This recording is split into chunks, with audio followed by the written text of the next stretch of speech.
Muhammadiyah Sukabumi, yang kami hormati seluruh peserta webinar yang berbahagia. Assalamualaikum warahmatullahi wabarakatuh. Salam sejahtera, salam sukses, salam sehat untuk kita semua. Apa kabar Bapak dan Ibu sekalian? Mana suaranya, boleh saya dengar? Siap, Bu Rini. Oke, sip. Alhamdulillah ya. Semuanya dalam kondisi dan keadaan yang baik meskipun kita masih dalam kondisi pandemi COVID-19 yang belum berakhir. Oke, untuk kali ini MGMP Matematika MA Provinsi Jawa Barat hadir kembali yang bekerja sama dengan Universitas Muhammadiyah Sukabumi, KPMB Nusantara, dan GTK Kementerian Agama Republik Indonesia kembali menghadirkan materi pendalaman materi peluang binomial yang akan dipaparkan oleh pemateri kita yang sudah hadir di sini, Ibu Nur Agustiani, SPD MSI.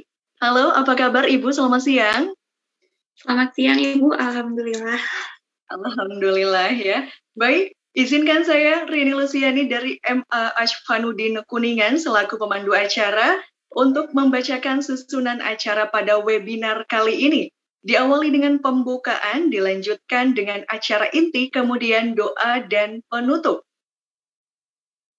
Dan untuk memulai acara kita pada hari ini, marilah bersama kita membaca Humul Kitab Al-Fatihah. Bismillahirrahmanirrahim. Alhamdulillahirrahmanirrahim. Ya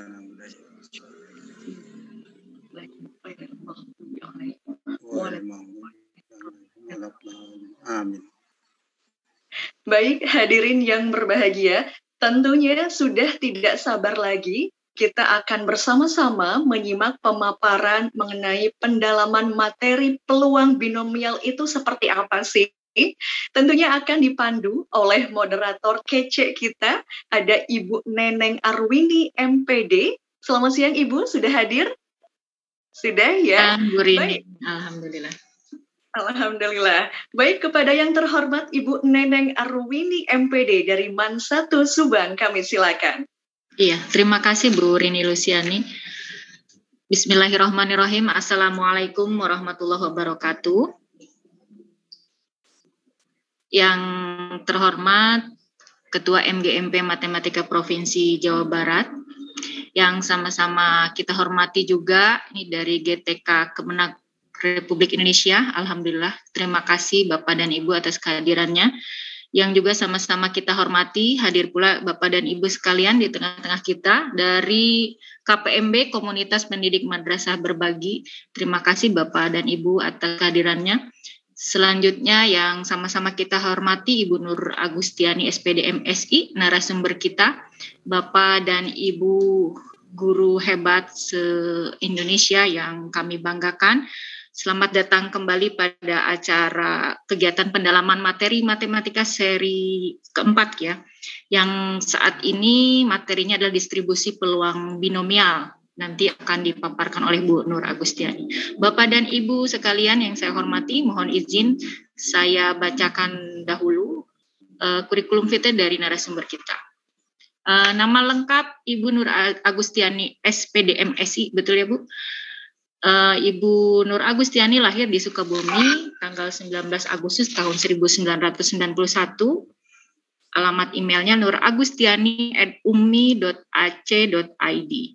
Nomor telepon Bu Nur Agustiani 085624179160. Alamat kantor di Jalan R. Syamsuddin SH nomor 50 Kota Sukabumi. Nomor telepon atau fax kantornya 0266218345, faksimilnya 0266218342. Beliau S1 lulus di Universitas Pendidikan Indonesia jurusan Pendidikan Matematika, tahun masuk tahun 2009 dan lulus di tahun 2013. Judul skripsi Ibu Nur Agustiani ini desain didaktis konsep komposisi fungsi pada pembelajaran matematika SMA. Nama pembimbing skripsinya Dr. Kusnandi MSI dan Dr. Andes Muhammad Rahmat M. Magister Kesehatan. S2-nya beliau peroleh di Institut Teknologi Bandung, gelar magister diperoleh di Institut Teknologi Bandung, jurusannya matematika, tahun masuk 2014, kemudian lulus di S2 ITB tahun 2016, dengan judul tesisnya penentuan nilai opsi dengan menggunakan metode Lattice dan Quadrature. Pembimbingnya Profesor Kuncoro Aji Sidarto. Bu Nur Agustiani juga memiliki karya tulis ilmiah dengan judulnya Error Analysis of Students in Solving a Problem of Application of Sequence and Series Using Newman Procedure di Jurnal International Journal on Emerging Mathematics Education, volume 5, nomor 1, tahun 2021. Beliau juga mempunyai publikasi hasil pengabdian terbarunya. Karya tulisnya berjudul Pelatihan Penggunaan Microsoft Kaizala sebagai Media Pembelajaran Daring Matematika di Era New Normal. Ini terbit tahun 2021 pada bulan Februari di Jurnal JMM, Jurnal Masyarakat Mandiri, dan beliau juga luar biasa sekali, Bapak dan Ibu narasumber kita, punya karya buku terbaru dengan judul Pengantar Matematika Ekonomi dan Bisnis yang diterbitkan oleh CV Seo Muda Arunika Mahakarya. Luar biasa sekali Bapak dan Ibu, itulah kurikulum vitae dari narasumber kita.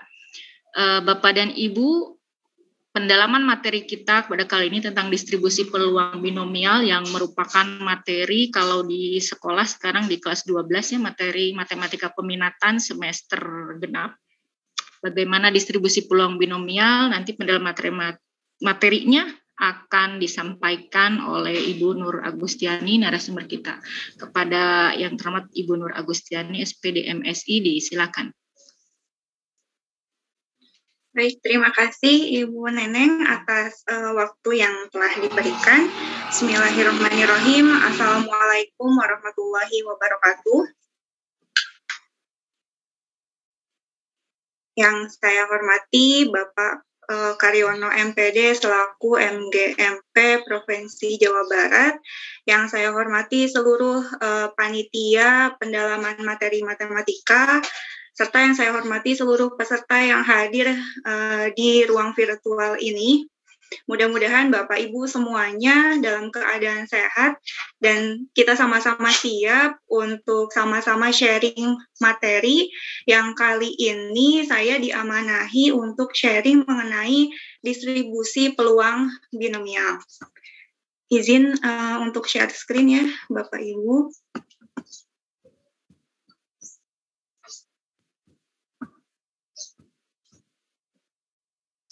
Nah, baik, tadi seperti yang sudah disampaikan sebelumnya oleh Ibu Neneng, bahwa distribusi peluang binomial ini untuk di tingkat sekolah itu ada di SMA kelas 12 untuk matematika peminatan.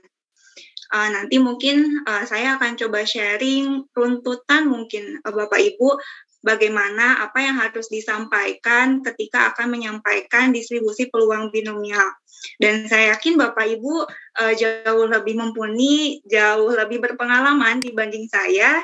Jadi nanti mungkin kita akan sama-sama sharing itu bagaimana pandangan Bapak Ibu, bagaimana Bapak Ibu ketika mengajarkan materi ini di kelas.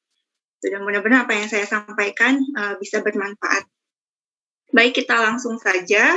Sebelum kita mulai, saya izin minta waktunya untuk ada pretest dulu ya, Bapak Ibu. Kurang lebih mungkin 5 menit untuk mengerjakan pretest sebelumnya. Boleh minta tolong di-share mungkin di chat link-nya. Ya. Terima kasih.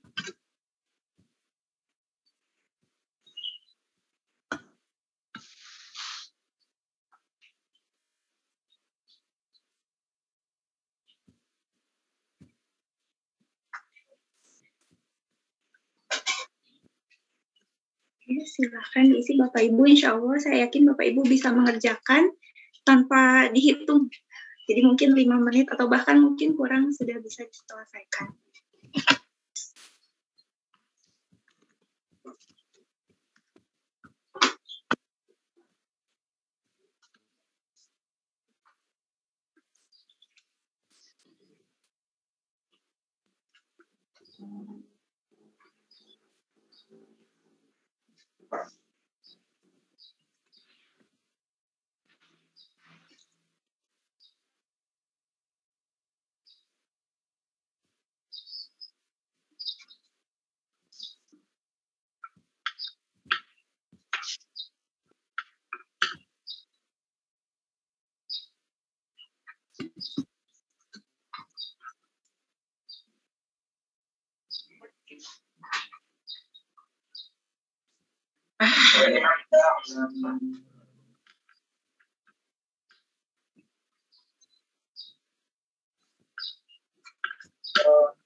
Mohon maaf, apakah linknya bisa diakses Bapak Ibu? Saya lihat di chat ada yang tidak bisa mengakses. Belum bisa ke ini linknya, Bu. Ah.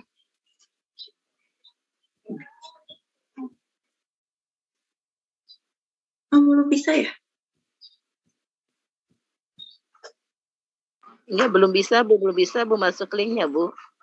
Oh, bisa Bu. Oh, ada yang bisa Bapak Ibu mungkin bisa langsung diketik katanya di Chrome. Kalau tidak bisa diklik. Bu Nur bisa di copy paste aja di Chrome, kemudian nanti akan dapat langsung. Bisa link yang Bitly atau link yang Doc yang tadi Google Drive-nya. Bapak Ibu juga bisa lihat yang ada di YouTube, sudah di-share linknya untuk besok.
Ada yang sudah selesai Bapak Ibu mengerjakan pretestnya?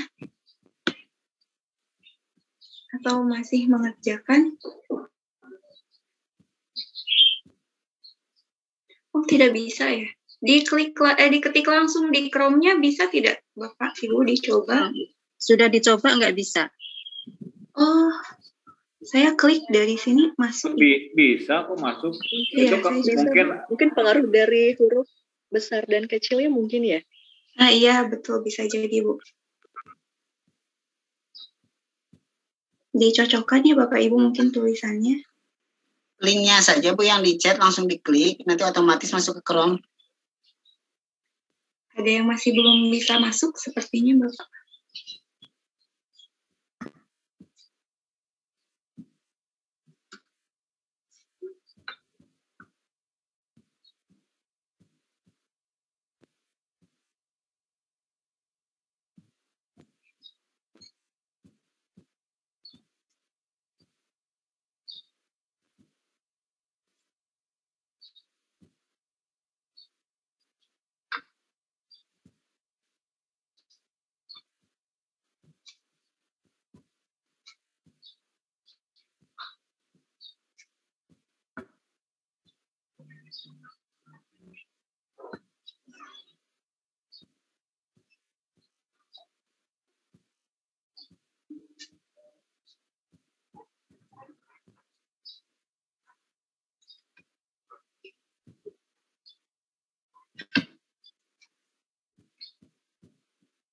Baik, saya mungkin langsung lanjut saja ya Bapak Ibu, sambil mungkin Bapak Ibu masih mencoba mengerjakan. Ada yang sudah selesai atau bagaimana? Bisa? Ada yang sudah selesai Bapak Ibu mengerjakan pretestnya?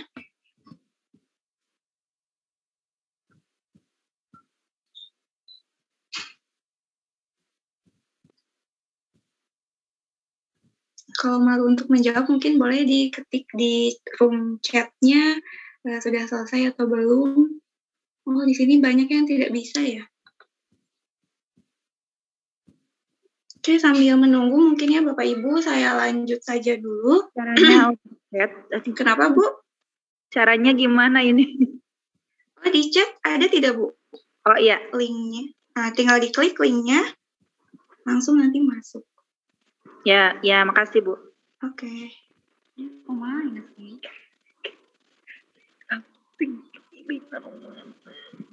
Bisa Ibu?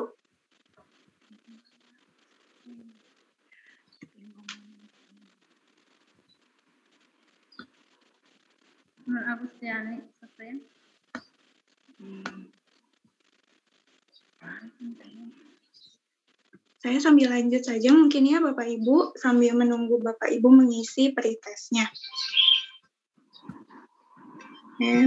Baik. Seperti yang tadi sudah disampaikan di awal oleh Ibu Neneng, bahwa distribusi peluang binomial ini merupakan materi kelas 12 matematika peminatan. Ya. Kalau zaman saya dulu ini tidak ada ya Bapak Ibu, saya pertama kali mendapatkan materi tentang distribusi peluang binomial itu ketika kuliah di mata kuliah statistika matematika gitu. Namun sekarang ini diberikan di SMA kelas 12 untuk matematika peminatan. Adapun kompetensi dasarnya yaitu yang pertama menjelaskan dan menentukan distribusi peluang binomial berkaitan dengan fungsi peluang binomial, serta menyelesaikan masalah berkaitan dengan distribusi peluang binomial suatu percobaan acak dan penarikan kesimpulannya. Oke, saya lanjutkan. Nah, mungkin Bapak Ibu juga bisa menjadikan ini mungkin salah satu referensi, atau mungkin Bapak Ibu punya referensi yang lainnya yang jauh lebih baik.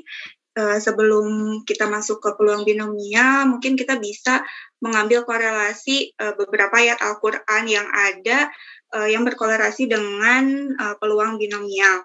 Yang pertama itu ada Quran Surat Yasin ayat 36, di mana artinya, Maha Suci Tuhan yang telah menciptakan pasangan-pasangan semuanya, baik dari apa yang ditumbuhkan oleh bumi dan dari diri mereka maupun dari apa yang tidak mereka ketahui.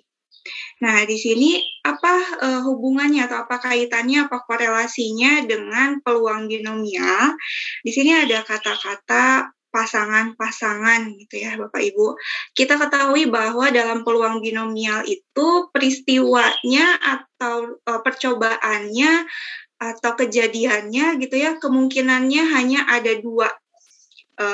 Kalau tidak A, ya nanti munculnya B gitu. Atau misalnya dalam suatu permainan, kalau tidak kalah, ya menang gitu. Dan segala sesuatu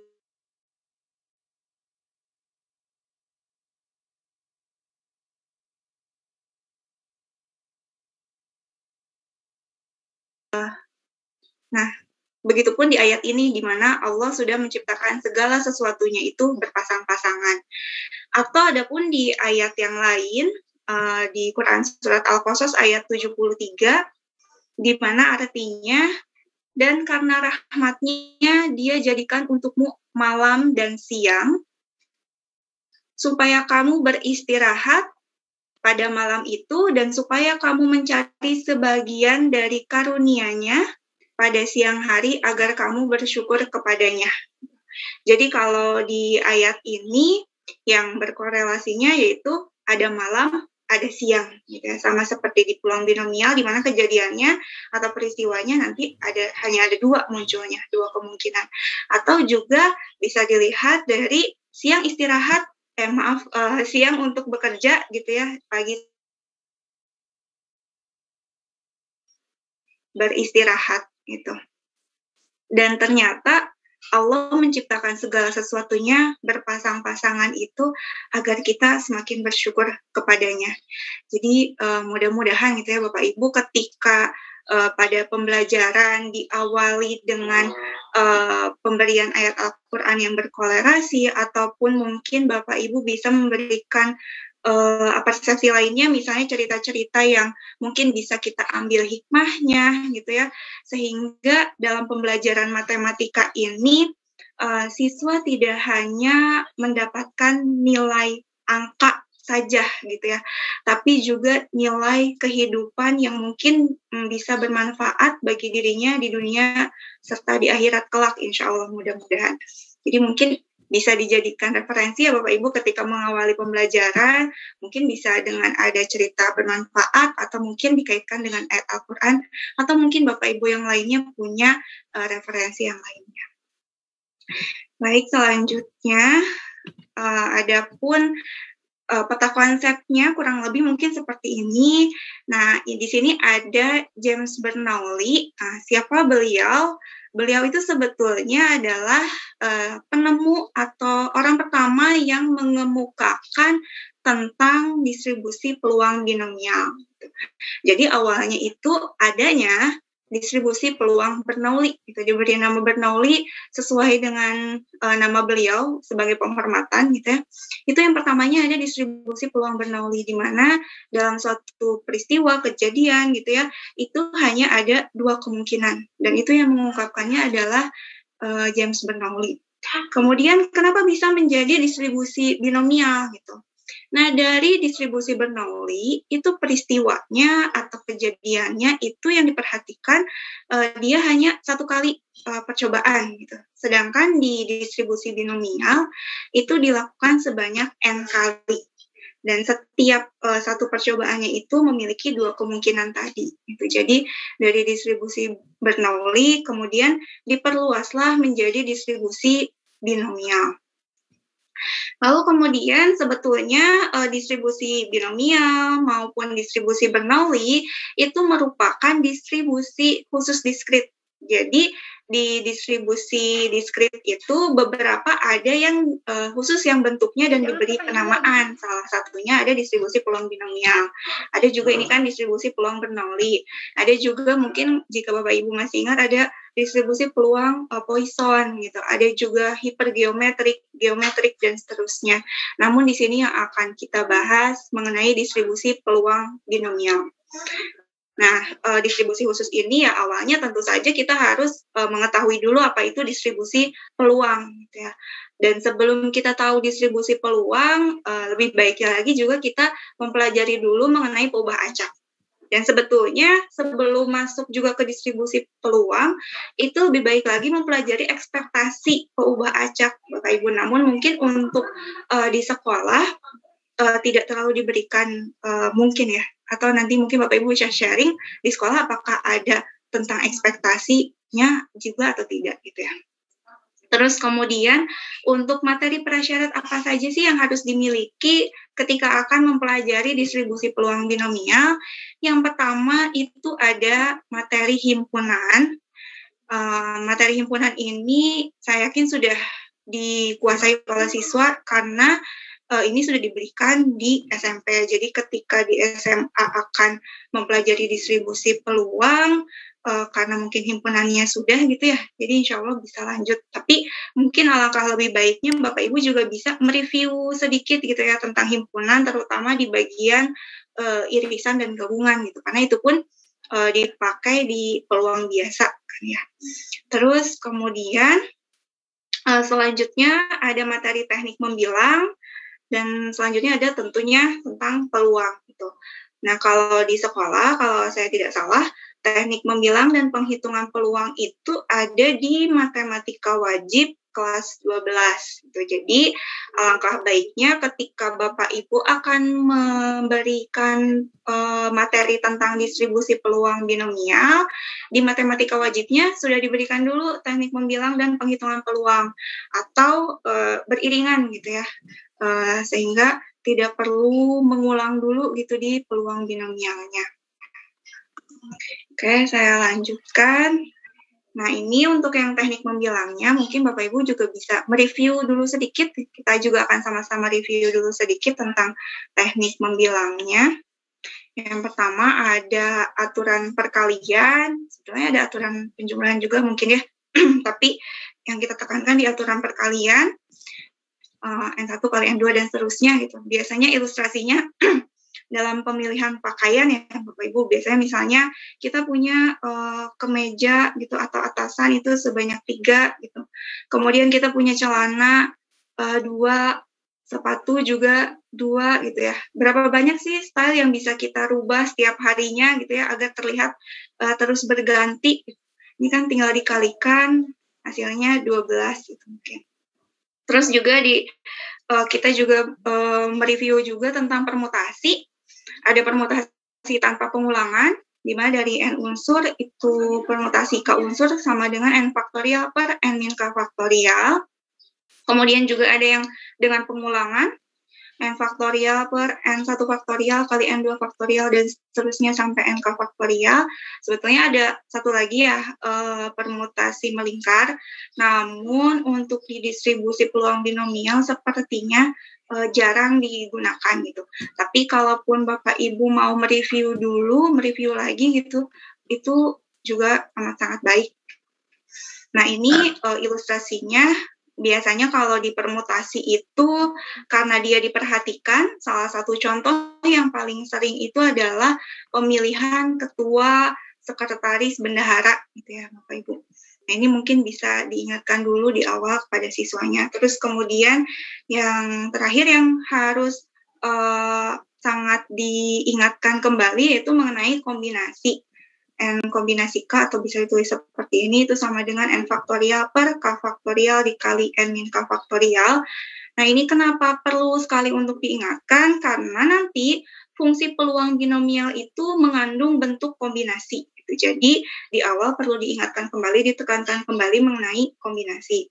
Nah, ini untuk gambar ilustrasinya, karena untuk kombinasi kan urutan tidak diperhatikan ya. Salah satu contohnya itu biasanya pengambilan kelereng gitu atau pengambilan bola dan seterusnya. Oke, setelah mungkin kita mereview teknik membilang, masuk ke peluangnya. Nah, sebelum ke peluangnya, mungkin diingatkan kembali tentang ruang sampel. Apa itu ruang sampel? Ruang sampel adalah semua hasil yang mungkin dari sebuah percobaan. Nah, di sini yang harus dititik beratkannya ada ruang sampel diskrit dan ada ruang sampel kontinu. Nah, ini kenapa perlu diberikan gitu ya, karena tadi distribusi binomial ini berkaitan dengan distribusi yang bentuknya diskrit, sehingga siswa perlu membedakan apa itu ruang sampel diskrit dan apa itu ruang sampel kontinu. Perbedaannya apa? Nah, perbedaannya adalah untuk ruang sampel diskrit itu anggotanya dapat kita sebutkan satu per satu. Jelas anggotanya siapa saja gitu ya. Contohnya seperti dalam pelemparan dadu, jelas hasilnya itu hanya angka 1, 2, 3, 4, 5, dan 6. Kita bisa sebutkan itu satu per satu. Sedangkan untuk ruang sampel kontinu, itu anggotanya tidak dapat dicacah, Bapak Ibu. Jadi, kita tidak dapat menyebutkan anggotanya satu per satu karena tak hingga banyaknya anggotanya. Gitu. Nah, contohnya di sini, suhu normal orang dewasa, itu misalnya antara 35,5 derajat Celcius sampai 37,1 derajat Celcius. Di sini kelihatannya seperti intervalnya pendek kok gitu ya, hanya 1,6 gitu. Kita bisa sebutkan, tapi ternyata kan tidak. Ini karena dalam bilangan real ya Bapak Ibu.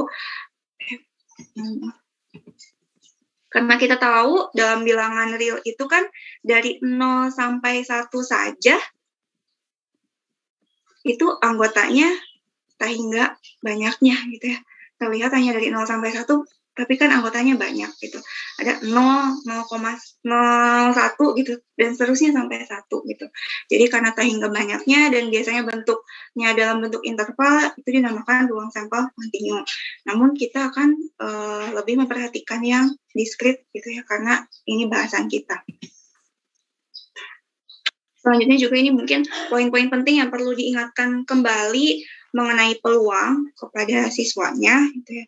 Bapak Ibu juga mungkin bisa membuat semacam games gitu ya, bisa buat kuisis atau Kahoot atau aplikasi lainnya untuk mereview kembali, untuk mengingatkan kembali tentang peluang dan penghitungan peluang tadi gitu. Sehingga siswanya betul-betul sudah mantap di kedua bahasan tadi. Selanjutnya, setelah materi-materi tersebut, mungkin bisa diberikan juga contoh mengenai perhitungan peluangnya, baik yang menggunakan bantuan tadi, kombinasi permutasi, maupun yang tanpa itu, yang betul-betul pure hanya menggunakan sifat peluang, di mana nilai dari peluang A itu sama dengan NA dibagi NS gitu ya. Nah, mungkin ini salah satu contohnya. Diberikan kubus besar berukuran 3 x 3 x 3. Ini saya bold karena ini yang penting-pentingnya. Kemudian permukaannya dicat dengan warna merah. Lalu kubus tersebut dipotong menjadi 27 kubus satuan. Gitu. Bapak Ibu juga mungkin bisa sambil ikut mengerjakan. Nah, ini kalau diilustrasikan kurang lebih seperti ini. Kita punya kubus, awalnya berukuran 3 x 3, kemudian kita potong, gitu ya, sehingga satu-satunya itu kubus berukuran 1 x 1 x 1, dan keseluruhan dasarnya, luarnya, kita beri warna merah. Nah, di sini ceritanya Amir akan mengambil satu kubus kecil yang salah satu sisinya berwarna merah. Yang ditanyakannya peluang yang diambilnya itu tepat 2 sisi berwarna merah. Jika dilihat di sini, maka ruang sampelnya itu bukan seluruh kubus yang kecil-kecil, tapi ruang sampelnya itu adalah kubus kecil yang salah satu sisinya berwarna merah. Dan si A-nya atau peristiwa yang diperhatikannya itu adalah yang diambilnya itu tepat 2 sisi berwarna merah. Jadi kita bisa tuliskan seperti ini, ya, ruang sampelnya, kemudian peristiwa yang diperhatikannya. Lalu kita akan mencari berapa sih banyaknya anggota dari S, gitu. Terus kemudian berapa juga anggota dari A. Karena tadi kita mau cari yang semua yang dikasih warna merah, artinya kita hanya tinggal hitung yang tidak ada warna merahnya, gitu kan. Yang tidak diberi warna merah itu kan pasti yang di tengah-tengah, ya. Jadi ada satu yang tidak diberi warna merah, sehingga kita langsung bisa tahu bahwa ada 26 anggota dari S itu. Terus kemudian tugas kita selanjutnya adalah mencari banyaknya anggota dari A. Ini ada 26 anggota dari A itu yang ada 2 sisi berwarna merah. Ini ada 12, kalau dilihat dari yang depan saja. Yang depan ini ya Bapak Ibu. Nah, ini 1, itu kan. Ini 2, 3, 4, gitu. Dan setiap sisi ada 4, jadi ada 12. Dari dua informasi ini kita sudah bisa langsung menjawab nilai peluangnya, yaitu 12/26.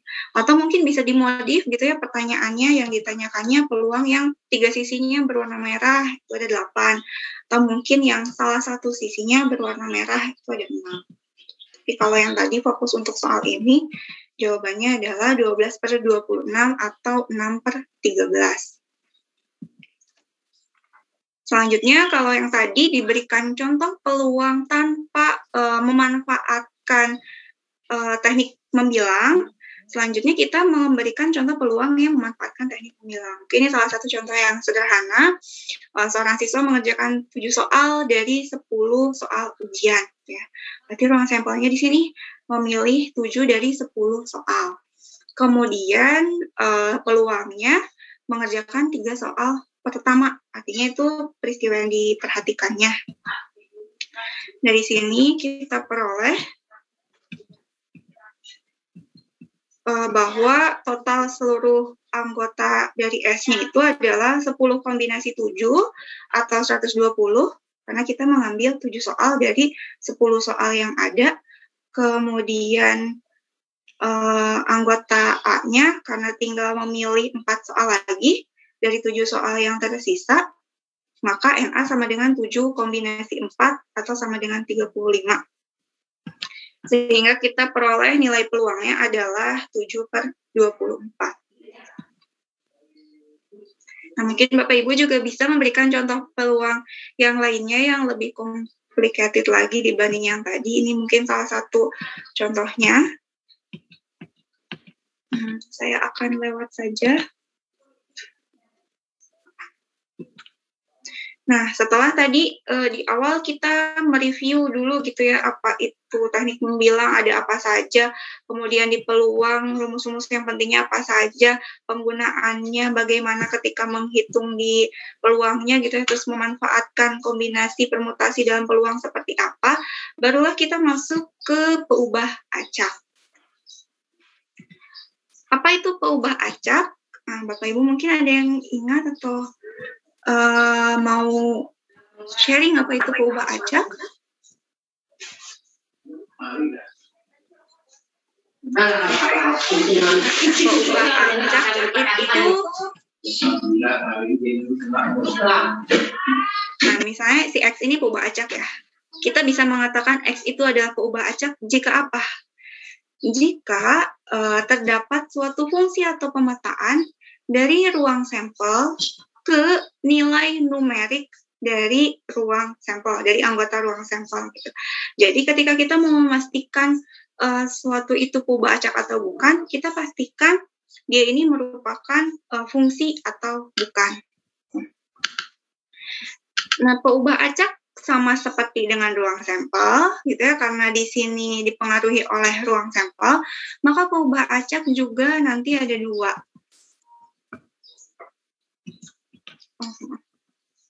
Ada peubah acak diskrit dan ada peubah acak kontinu. Nanti kita tahu dia diskrit dan kontinu dari mana, itu dari ruang sampelnya. Kalau ruang sampelnya tadi kita dapatkan diskrit, maka peubah acaknya juga peubah acak diskrit. Jika ruang sampelnya tadi kita dapatkan kontinu, maka peubah acaknya pun peubah acak kontinu. Tapi sekali lagi karena bahasan kita mengenai distribusi peluang binomial, maka yang akan kita bahas itu hanya distribusi peubah acak diskrit. Nah, ini untuk contohnya, ilustrasinya. Pertama, dalam pelemparan satu buah uang koin. Ya. Kita tahu bahwa dalam pelemparan koin, itu hasilnya pasti hanya 2. Nah, siapa aja? Ya, angka atau gambar, gitu ya. Kalau tidak angka, ya gambar, gitu. Nah, terus kemudian kita misalkan X-nya itu di sini adalah munculnya gambar dalam pelemparan sebuah uang koin. Nah, kita mau cek apakah X ini peubah acak atau bukan. Artinya kita harus cek apakah X ini fungsi atau bukan. Nah, mungkin Bapak Ibu juga bisa mengingatkan sedikit kembali ke siswanya apa itu fungsi, gitu ya. Sehingga nanti ketika siswa akan menentukan mana peubah acak, mana bukan, ya sebelumnya siswa harus tahu dulu fungsi itu apa, gitu, yang mana fungsi, yang mana bukan. Oke, untuk ruang sampelnya sudah jelas ya tadi bahwa dalam pelemparan uang koin itu hasilnya hanya 2, angka dan gambar. Gitu. Tadi si X ini dikatakan fungsi jika apa? Jika memetakan anggota ruang sampel ke nilai numeriknya. Artinya A ini harus dipetakan ke nilai ini, ke suatu angka. Nah, di sini siapa angkanya? Angkanya itu adalah 0 dan 1. 0 ini mengindikasikan bahwa yang muncul bukan gambar atau tidak ada gambar yang muncul. Kemudian 1 di sini artinya gambar yang muncul atau gambarnya muncul 1 gitu. Dan di sini setiap anggota di ruang sampel dipetakan tepat 1 dengan anggota di nilai numeriknya, sehingga dapat kita katakan bahwa X ini merupakan peubah acak. Nah, itu mungkin salah satunya. Kemudian contoh yang kedua, masih dalam pelemparan koin, namun sekarang koin yang dilemparnya itu 2. Gitu. Caranya masih sama, kita harus cek nanti X yang diberikan atau peubah acak yang diberikannya ini benar-benar peubah acak atau bukan. Nah, dalam pelemparan koin tadi jelas ya, ada angka dan gambar gitu. Nah, X-nya yang akan kita cek adalah munculnya angka dalam 2 uang koin gitu. Kita tahu bahwa ruang sampel dalam pelemparan 2 buah uang koin itu ada AA, AG, GA, dan GG. Nah, sekarang hanya tinggal cek nanti X-nya ini adalah fungsi atau bukan. Dipetakan ke apa? Ke nilai numerik tadi. Nilai numeriknya di sini 0, 1, 2. Sama seperti sebelumnya, 0 itu mengindikasikan tidak adanya angka yang muncul, kemudian 1 itu angka muncul 1 kali, 2 itu angkanya muncul 2 kali. Nah, dari sini kita bisa buat pemetaannya bahwa AA, karena artinya angka muncul 2 kali, itu bisa kita petakan ke angka 2, kemudian AG itu bisa kita petakan ke 1 karena artinya angkanya munculnya 1 kali, GA juga ke 1, dan GG karena tidak ada angka yang muncul, itu dipetakannya ke 0. Dari sini kita juga lihat bahwa setiap anggota ruang sampel itu dipetakan tepat dengan anggotanya nilai numeriknya gitu ya. Artinya X di mana X-nya itu munculnya angka dalam pelemparan 2 uang koin, itu merupakan peubah acak. Nah, setelah mungkin Bapak Ibu memberikan ilustrasi-ilustrasi yang mudah gitu ya, Bapak Ibu juga bisa memberikan ilustrasi yang tingkatannya lebih sulit dibanding ini. Oke, selanjutnya setelah kita tahu apa itu peubah acak, kita masuk ke distribusi peluang. Apa itu distribusi peluang? Distribusi peluang itu merupakan pasangan terurut dari X. X tadi di sini adalah simbol dari nilai numerik anggota ruang sampel. Kemudian PX di sini adalah nilai fungsi peluang. Nah, nanti bagaimana cara menentukan nilai fungsinya? Nah, ini untuk yang tadi, untuk yang pelemparan 2 buah uang koin, misalnya di sini X-nya itu adalah muncul gambar. Kalau tadi muncul angka, sekarang muncul gambar. Nah, ini sama saja ya, baik muncul angka maupun muncul gambar, karena kebetulan juga dia peluangnya seimbang gitu ya. Jadi, sama saja. Nah, di sini nanti, tapi bedanya berarti XAA itu bukan sama dengan 2, tapi sama dengan 0. Karena artinya di sini tidak ada gambar yang muncul gitu. Nah, kita ketahui bahwa setiap anggota ruang sampel ini memiliki peluang yang sama, yaitu 1/4 ya. Peluangnya 1/4, kemungkinannya hanya 1 kali dari 4 pilihan tadi. Nah, sekarang tugas kita adalah untuk menentukan distribusi peluangnya. Artinya kita harus tahu X-nya apa, PX-nya apa. Nah, X-nya tadi apa? X-nya tadi kan nilai numeriknya. Artinya X-nya itu adalah ini ya 0, 1, dan 2 yang mengindikasikan banyaknya muncul gambar kalau di sini. Kemudian kita cari nilai peluangnya. PX sama dengan 0, artinya kan peluang munculnya gambar itu tidak ada munculnya gambar sama sekali. Nah, ini sama saja dengan nilai dari peluang AA, dan itu nilainya sama dengan 1/4.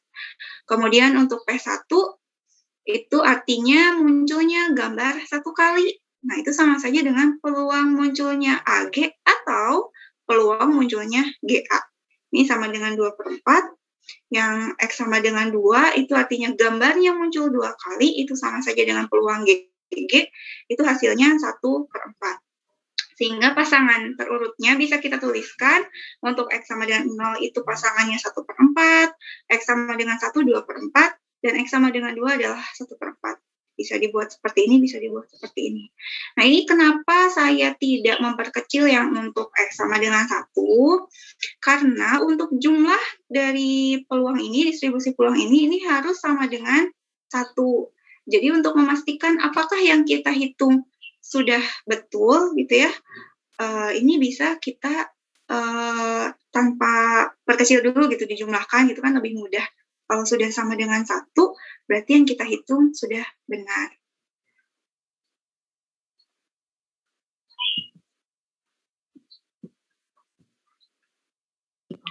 Kita lanjutkan dulu. Selanjutnya di sini contoh yang lainnya dengan penggunaan kombinasi ya. Kalau tadi kan tanpa kombinasi, misalnya 3 buah bola diambil sekaligus secara acak. Di sini bolanya ada warna merah dan ada warna putih. Kemudian yang jadi peubah acaknya adalah jumlah bola putih yang terambil. Karena yang mau kita ambil adalah 3 buah bola, maka nanti nilai numeriknya itu yang mewakili adalah 0, 1, 2, dan 3. Ini mengindikasikan banyaknya bola merah yang terambil. Nah, karena yang dimintanya adalah distribusi peluangnya, maka kita harus cari nilai P0, P1, P2, dan P3.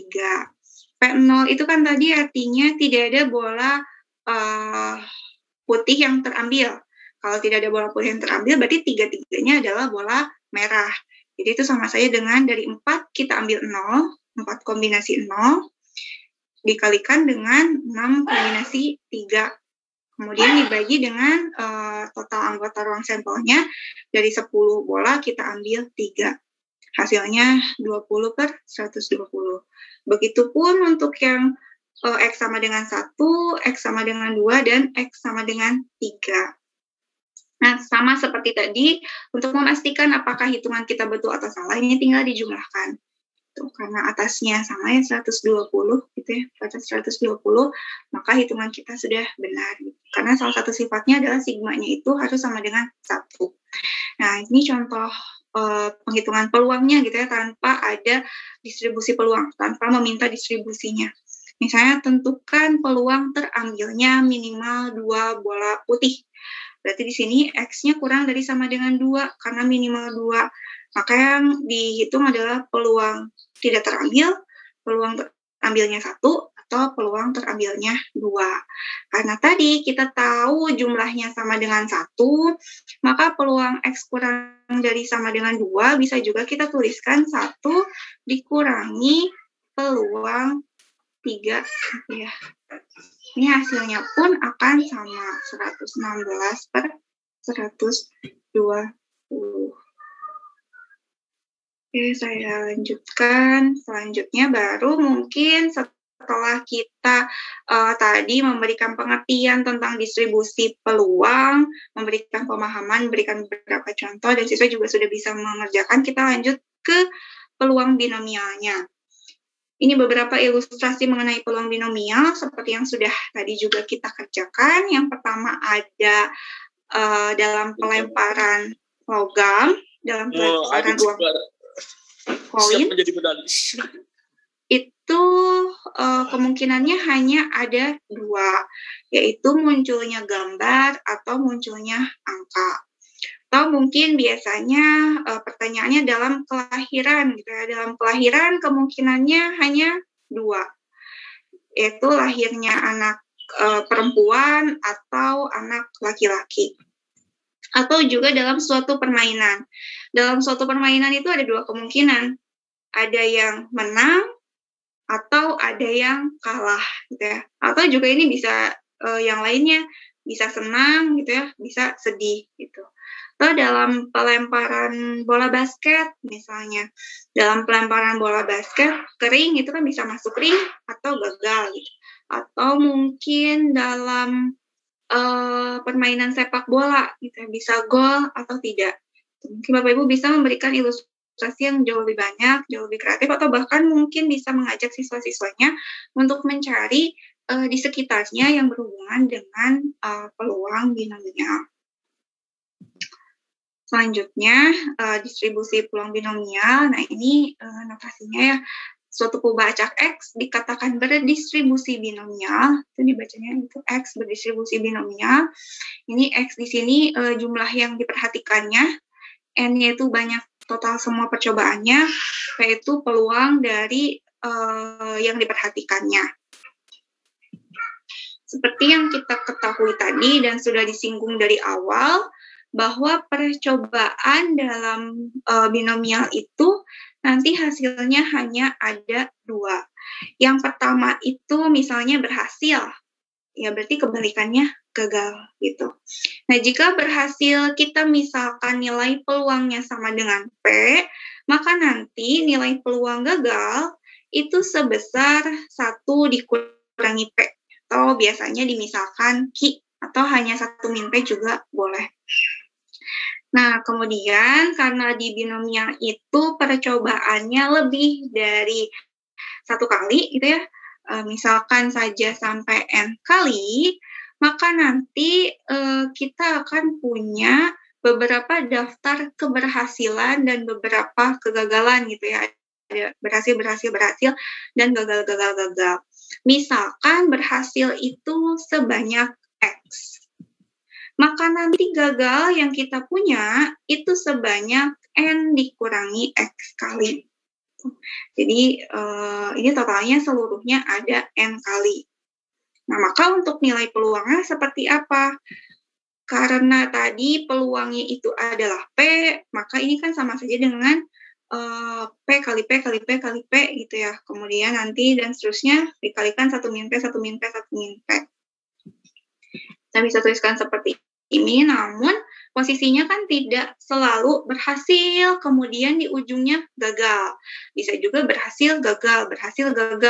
Atau mungkin berhasil, gagal. Atau mungkin gagal dulu baru berhasil. Nah, itu banyaknya kemungkinannya itu sebanyak N kombinasi X. Jadi di sini kita juga perlu kombinasi. Sehingga fungsi peluang binomial itu bisa dituliskan seperti ini. N kombinasi X dikali P pangkat X dikali 1 min P pangkat N min X. Tadi N-nya itu banyaknya percobaannya atau peristiwanya gitu ya. Terus kemudian X-nya itu banyaknya yang akan kita perhatikannya. P-nya tadi nilai peluang yang kita perhatikannya. X-nya itu berapa banyak yang akan diperhatikannya. Kemudian ini yang lawannya gitu ya, yang peluang lawannya, peluang kebalikannya. Di mana X-nya dari 0 sampai N. Nah, seperti yang sudah disinggung sebelumnya, jika nanti X-nya hanya sampai 1 gitu ya, maka itu adalah fungsi peluang Bernoulli. Nah, sebetulnya harusnya dari sini diperluas ke sini gitu ya. Nah, kemudian biasanya apalagi yang penting mungkin untuk diketahui, itu ada ekspektasi dan ada varians dari peluang binomial. Nah, untuk ekspektasinya itu sama dengan N kali P, untuk variansnya itu sama dengan N dikali P dikali 1 min P.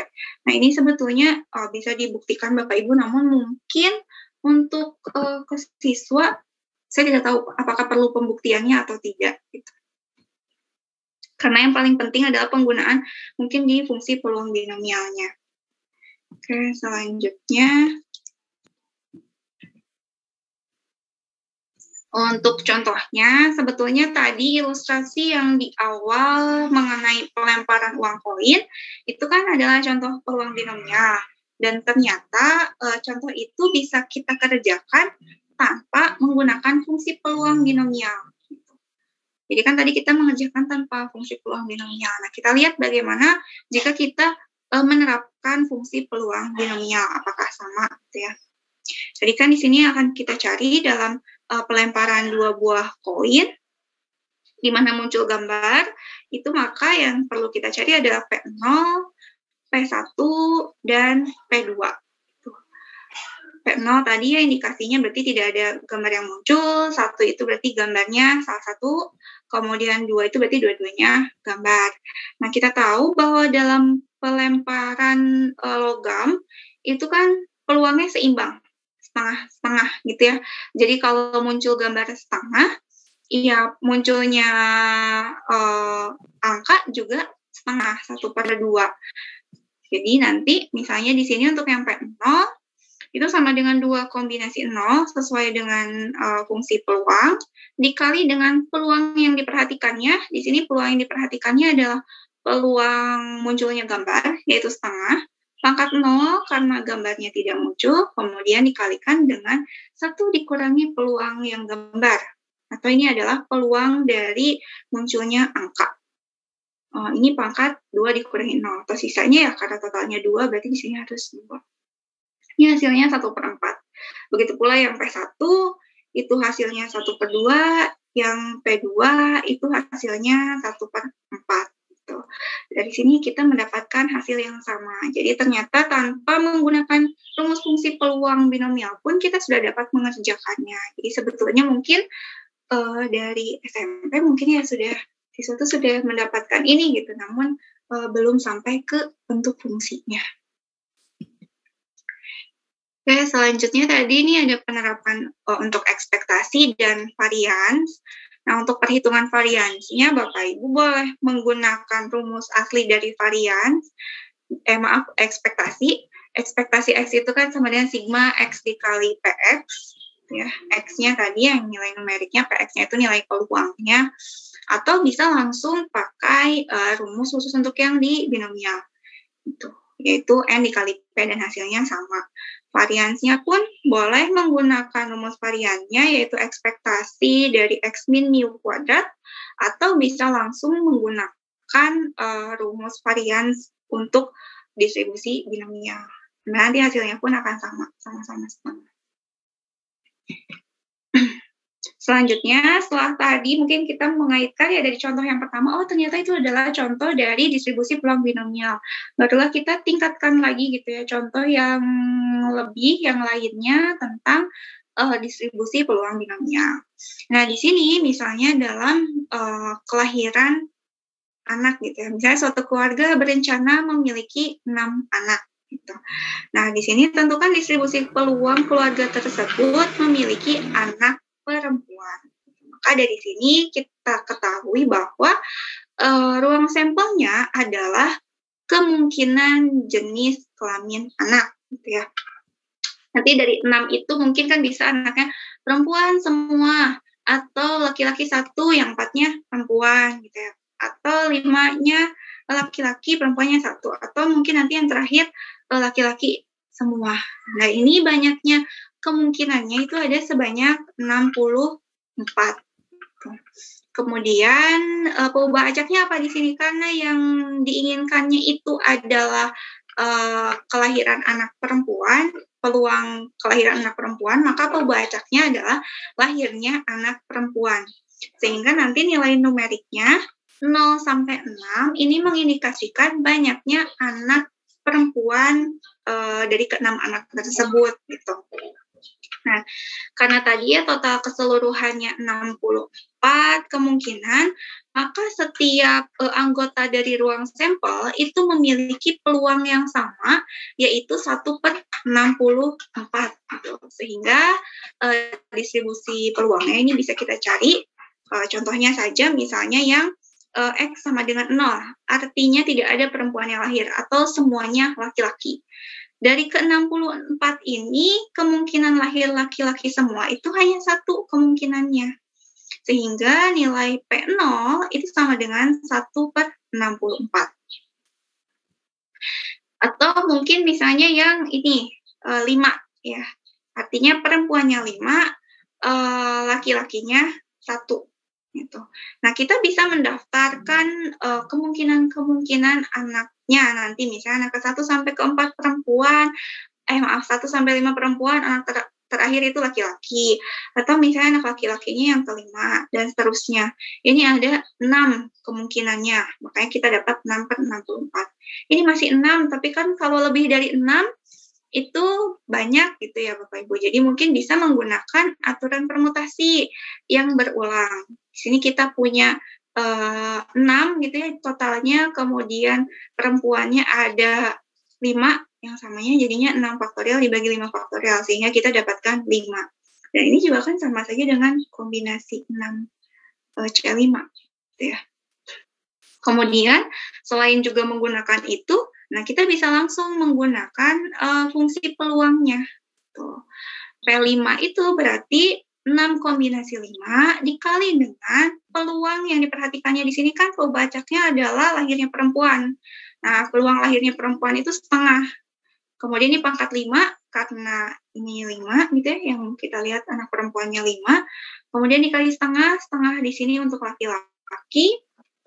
Karena di sini seimbang ya peluangnya, ini pangkat 1 karena laki-lakinya hanya 1. Hasilnya sama-sama 6/64.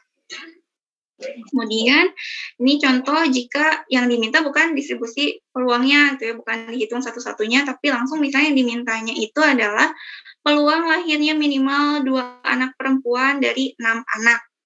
Artinya kan lahir 2 perempuan, 3 perempuan, atau 4, atau 5, atau 6 perempuan. Nah, tinggal kita jumlahkan.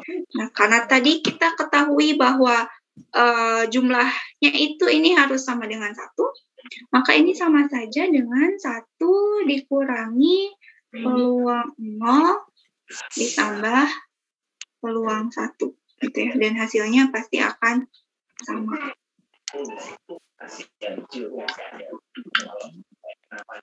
Saya lanjutkan dulu. Ini contoh yang lainnya gitu. Kalau tadi kita menghitung fungsi distribusinya gitu ya. Kalau ini langsung kita akan menghitung peluangnya itu masing-masing. Misalkan di sini suatu kotak terdiri dari 20 buah apel. Dari satu kotak tersebut ada kemungkinan 10% buah yang busuk. Maka di sini kita asumsikan bahwa bacaknya itu adalah buah yang busuk. Sebetulnya bisa saja yang kita perhatikannya bukan buah yang busuk gitu ya, tapi buah yang matang itu juga boleh gitu. Tapi nanti harus disesuaikan posisinya, pangkatnya, dan nilai peluangnya, hati-hati tertukar. Nah, misalnya di sini X-nya itu buah yang busuk tadi, peluangnya 10% atau 0,1, maka peluang yang matangnya itu adalah 0,9. Yang pertama itu pertanyaannya peluang semua apel busuk. Berarti dari 20 apel ke 20-20-nya busuk. Ini 20 kombinasi 20. Dikalikan dengan peluang apel busuk, karena yang kita perhatikan di sini adalah peluang apel busuk. Nah, peluang apel busuk adalah 0,1, ini busuk ya. Pangkat 20 karena mau semuanya yang busuk. Kemudian ini yang matang. Yang matang itu 0,9 ya, karena total peluang 1, tadi 1 dikurangi 0,1, ini hasilnya adalah 0,9. Ini pangkat 0 karena tidak ada yang matang. Nah, hasilnya adalah 0,1 pangkat 20. Gitu ya. Tidak saya hitung karena ini hasilnya hampir mendekati 0. Kemudian yang kedua, 1 buah apel yang busuk. Berarti yang kita cari adalah P1. 20 kombinasi 1 gitu. Nah, di sini 0,1-nya pangkat 1 karena yang busuknya 1. 0,9-nya pangkat 19 karena artinya kalau 1 busuk 19-nya matang atau bagus gitu. Hasilnya kita peroleh 0,27017. Nah, jika pertanyaannya paling sedikit 2 buah apel yang busuk. Paling sedikit artinya kan lebih dari sama dengan 2. Maka kita menjumlahkan untuk X sama dengan 2 sampai 20. Ini X di sini adalah buah yang busuk. Berarti 20 kombinasi X dikalikan dengan 0,1, ini peluang yang busuk, pangkat X, karena sebanyak X yang busuk, dikali dengan 0,9, ini peluang yang matang, pangkat 20 min X, karena kan yang matang berarti sisanya. Gitu ya. Nah, ini kita jumlahkan dari 2 sampai 20. Karena kan sulit ya menjumlahkan, sulit. Banyak gitu yang harus kita jumlahkan dari 2 sampai 20, maka kita juga bisa menggunakan komplemennya gitu. Peluang X lebih dari sama dengan 2 ini kan sama saja dengan 1 dikurangi peluang X kurang dari 2. Jadi yang kita hitung 1 dikurangi ini P0 dan ditambah P1. Sehingga kita peroleh hasilnya seperti ini. Untuk yang paling banyak 3 buah apel yang busuk juga sama. X kurang dari sama dengan 3. Berarti sigma X sama dengan 0 sampai 3 gitu, karena paling banyaknya 3. Yang diperhatikannya masih sama, X di sini itu yang busuk gitu ya, kemudian 20 min X di sini adalah yang matangnya. Ini peluang yang busuk, ini yang matang. Rata-ratanya tadi sudah diberitahu bahwa rata-rata itu ada N kali P, jadi dalam satu kotak itu 2 yang busuk, kemudian variansinya adalah 2,12. Oke, saya lanjut. Nah, ini selain tadi berhitung gitu ya, kita menghitung satu per satu, kita juga bisa memanfaatkan tabel dari peluang binomial.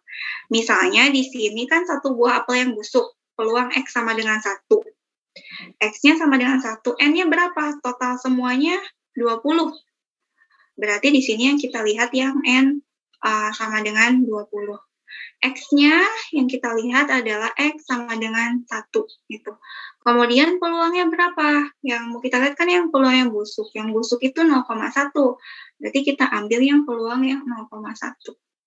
Tarik garis ke sini. Nah, ini hasilnya adalah 0,2702. Sama ya. Jadi boleh pakai tabel, atau misalnya yang X sama dengan 2 masih N-nya 20. Ini hasilnya ini. 0,2852. Yang satunya lagi juga sama, 0,1901 gitu.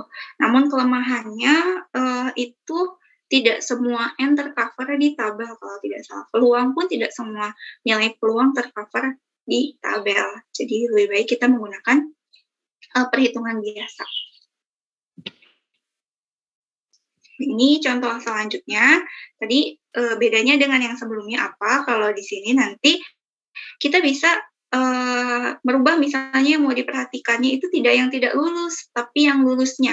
Nah, terus kemudian juga nilai peluangnya harus dicari dulu, gitu ya.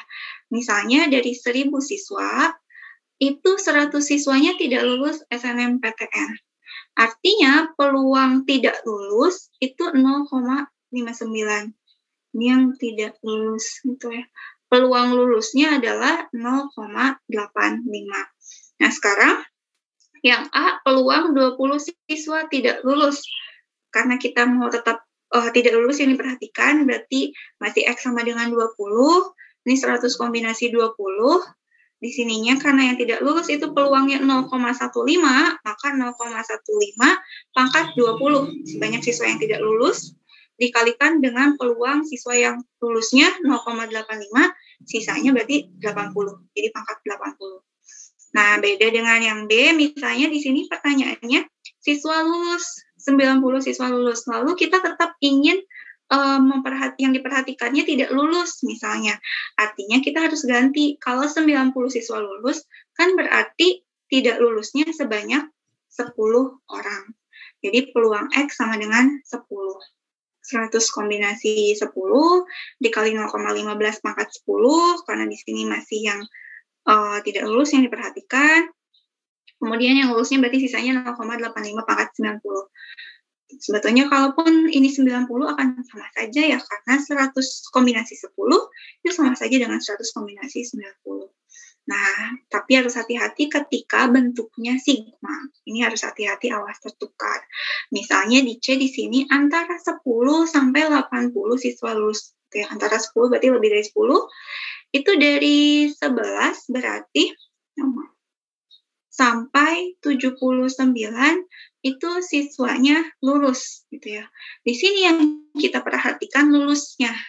Maka peluang yang di awal di sini adalah peluang lulus. 0,85 pangkat banyaknya yang lulus dikali dengan peluang tidak lulus pangkat banyaknya yang tidak lulus sisanya. Kalau kita tetap menggunakan yang misalnya tidak lulus yang diperhatikan, berarti nanti yang kita hitung peluangnya dari 0 ya, dari 0 kurang dari sama dengan X kurang dari sama dengan 10 gitu ya. Kemudian ditambah, digabung dengan peluang yang dari 80 sampai yang 100. Jadi harus hati-hati mana yang diperhatikannya.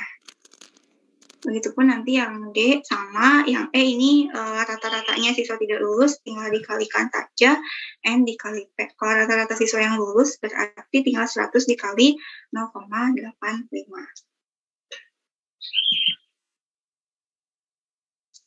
Nah, selanjutnya di sini, selain tadi ya kita bisa menghitung biasa, pakai fungsi peluang, atau bahkan mungkin tidak memanfaatkan fungsi peluang, atau tadi menggunakan tabel, kita juga bisa memanfaatkan Microsoft Excel untuk perhitungannya. Misalnya tadi, peluang 20 siswa tidak lulus dari 100 siswa. Di sini, X-nya 20. Terus kemudian N-nya 100, ini ya. X-nya 20, N-nya 100, peluang tidak lulusnya adalah 0,15. Maka hasilnya ini akan sama 0,040224 gitu. Dengan memasukkan fungsi seperti ini. binom.dis itu dalam kurung, ini X dulu, kita sorot X gitu ya, terus kemudian N-nya, nilai N-nya, kemudian P-nya.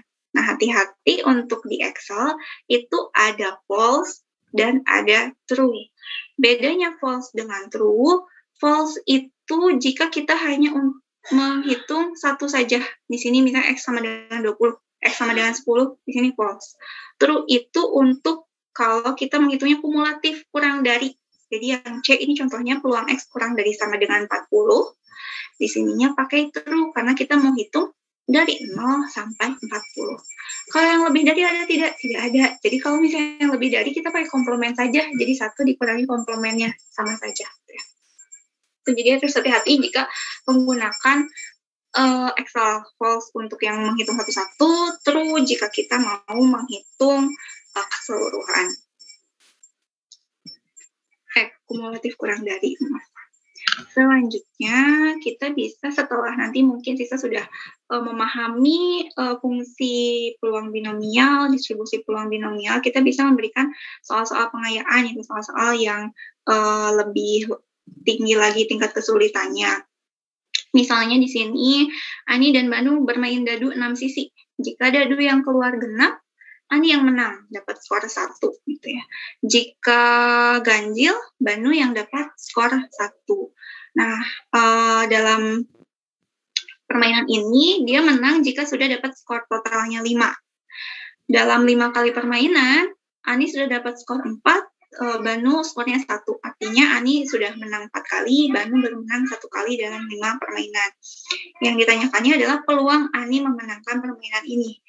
Nah, ini kenapa masuk binomial? Karena tadi kemungkinannya hanya ada 2, menang, kalah, tidak ada serinya gitu ya. Jadi hanya menang dan atau kalah. Nah, peluang menang atau kalahnya di sini kan tergantung dari dadunya yang keluar ya, apakah genap atau ganjil.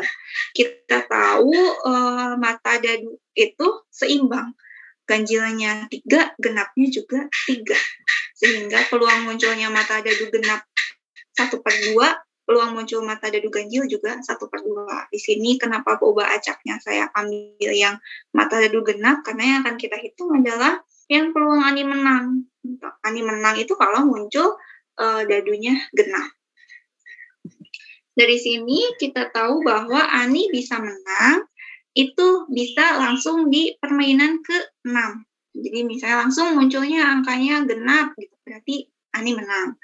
Atau bisa jadi pas di permainan ke-6 ini justru Banunya yang menang, berarti Ani belum menang. Nanti di yang ke-7 lah baru Ani yang menang gitu ya.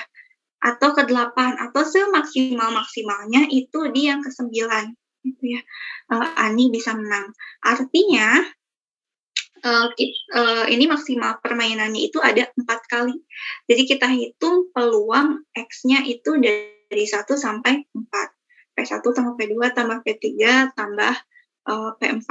Di sini karena nilai peluangnya seimbangnya sama, jadi 1/2-nya langsung saya pangkatkan 4, kita bisa faktorkan, simpan di luar, kemudian kita tinggal hitung kombinasinya saja.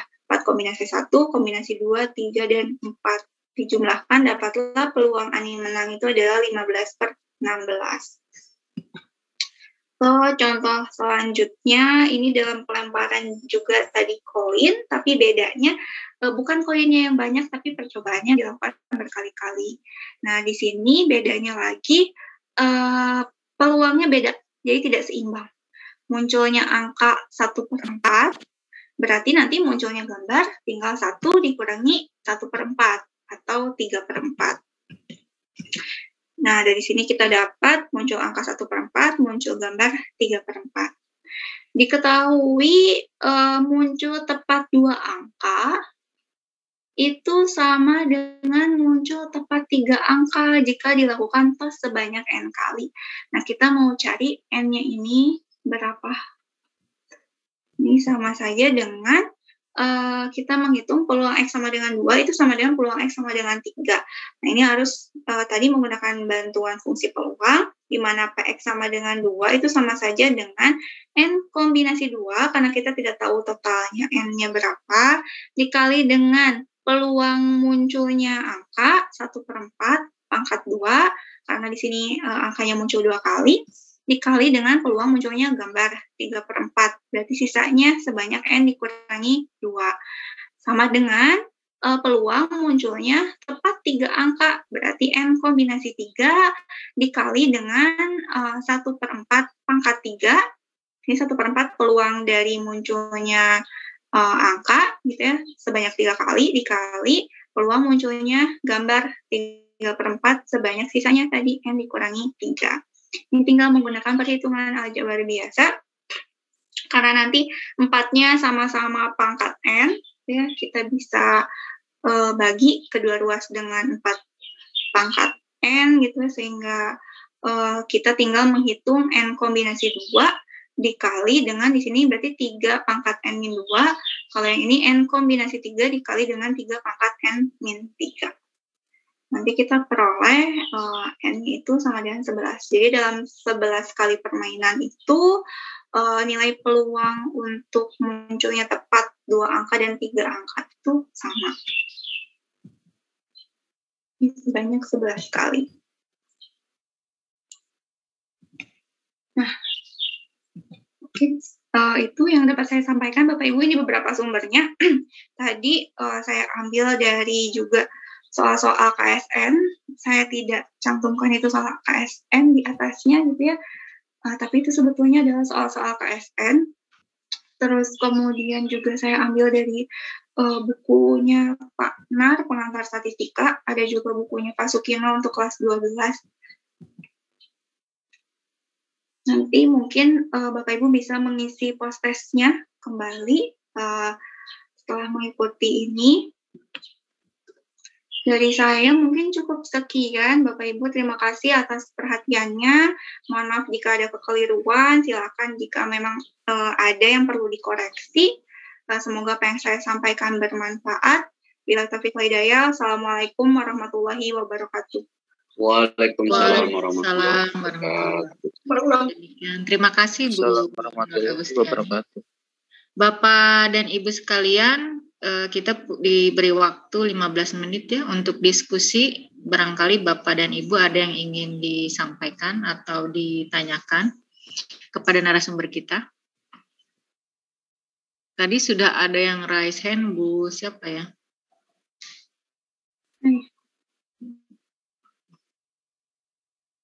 Bapak Ibu, atau di chat? Di chat belum ada pertanyaan ya, Bu?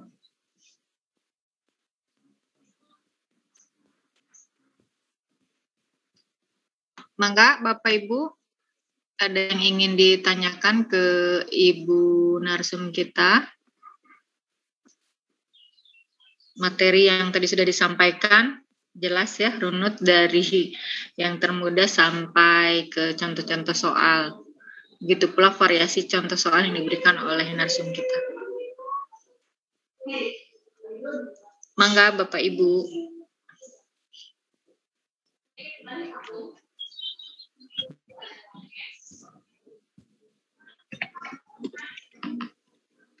Ya, coba saya lihat di chat juga belum ada yang bertanya ya.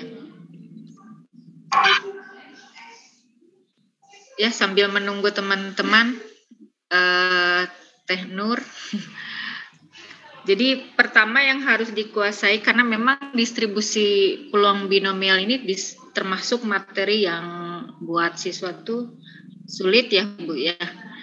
Karena memang kan banyak sekali materi prasyarat yang harus dikuasai oleh siswa, selain himpunan tadi apa yang Ibu sampaikan, teknik membilang sampai penghitungan peluang. Nah ini materi prasyaratnya juga termasuk materi prasyarat yang bukan materi yang mudah. Mungkin ada tips atau saran gitu Bu dari Bu Nur Agustiani. Baiknya bagaimana kita teknisnya guru menyampaikan ke siswa supaya lebih mudah atau siswa lebih memahami materi ini, jadi lebih mudah gitu memahaminya. Mungkin ada tips atau triknya Bu. Apa ya Bu? Ibu mungkin nanti dari teman-teman yang lain mungkin Bu ada yang bisa sharing gitu ya prakteknya di lapangan seperti apa gitu ketika penyampaian gitu. Namun memang apa ya, karena tadi prasyaratnya banyak gitu ya, jadi mungkin salah satu strateginya di matematika wajibnya mungkin ya Bu harus dulu diperkuat gitu ya, karena kan tadi kombinasi, permutasi, peluang itu di matematika wajib gitu. Jadi ketika mungkin di matematika wajibnya sudah oke gitu ya, sudah baik gitu, mungkin nanti di matematika peminatannya hanya review-review singkat saja gitu kan, review sedikit, mengingat kembali saja gitu kan, sehingga ketika kita akan masuk ke bagian binomialnya, siswa tidak terlalu kaget. Dan tadi juga sebetulnya kan materi ini bukan hal yang baru ya Ibu. Mungkin tadi karena ada rumus fungsinya saja gitu ya, jadi terlihat seolah baru, padahal mungkin dari sejak SD gitu ya, kita mengerjakan peluang, itu sudah gitu tentang peluang binomial. Cuman mungkin bentuk fungsinya baru diperkenalkan sekarang gitu. Lebih dalamnya di SMA. Jadi menurut saya sih setidaknya ketika di materi matematika wajibnya sudah baik, insya Allah di materi minatnya juga sudah baik gitu. Karena memang hanya tinggal menambahkan gitu ya sedikit. Jadi terapannya ya Bu ya, aplikasinya di matematika peminatannya. Karena memang bisa saja Bu di beberapa sekolah guru yang matematika wajib dengan matematika peminatan kan orang yang berbeda. Mau tidak mau kita yang mengajar matematika peminatan mungkin harus mengulang kembali gitu. Perlu mengulang kembali materi prasyarat ini, sehingga kita tahu sampai di mana sih kemampuan peserta didik kita itu gitu, kemampuan mereka menguasai materi prasyaratnya itu mungkin yang kadang perlu kita ulang kembali gitu, tinjau kembali. Gitu ya. Iya betul. Mungkin bisa disiasati Bu games gitu ya di awal gitu kan ya, tadi yang pertanyaan-pertanyaan peluangnya, pertanyaan-pertanyaan kombinasi permutasinya bisa pakai games gitu kan, biasanya lebih semangat gitu ya siswa kalau bermain gitu dibandingkan belajarnya. Jadi variasi metodenya ya Bu ya. Iya betul. Gimana Bapak dan Ibu? Ada yang ingin disampaikan Bapak Ibu atau didiskusikan? Ini alhamdulillah Bu Nur Agustiani yang mengikutinya ada 142 kita di webinar kali ini. Ya, alhamdulillah 142 guru matematika, tidak hanya dari MA tapi juga ada yang dari SMP, MTS juga hadir di sini. Bapak dan Ibu, kita masih ada waktu. Ada yang ingin ditanyakan Pak, Bu? Atau sharing di sini dengan Ibu narsum kita? Ya, mungkin Bapak Ibu ada yang mau sharing ketika prakteknya mengajarkan peluang di kelas seperti apa? Boleh, mangga Bapak Ibu. Iya, betul. Memang materi distribusi peluang binomial ini di akhir semester sih Bu. Kadang kita waktunya sudah limited sekali, mau ujian gitu ya. Jadi biasanya langsung ke latihan-latihan soal. Jadi kalau pengalaman saya, mungkin Bapak dan Ibu yang lain lebih bagus lagi, lebih mantap lagi untuk pembagian alokasi waktunya. Kalau tidak saya lihat juga ini ada di kurikulum darurat juga ya Bu. Jadi tetap harus disampaikan gitu ya. Iya, harus disampaikan karena di kurikulum darurat justru yang limit yang ditiadakan. Jadi adanya distribusi peluang binomial. Mangga Bapak dan Ibu.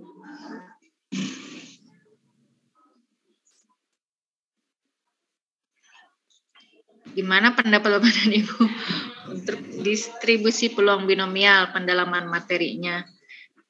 Ini tunggu pendapat Bapak dan Ibu sebelum kesimpulan materi ya. Ibu Ida, ada yang mau disampaikan Bu Ida?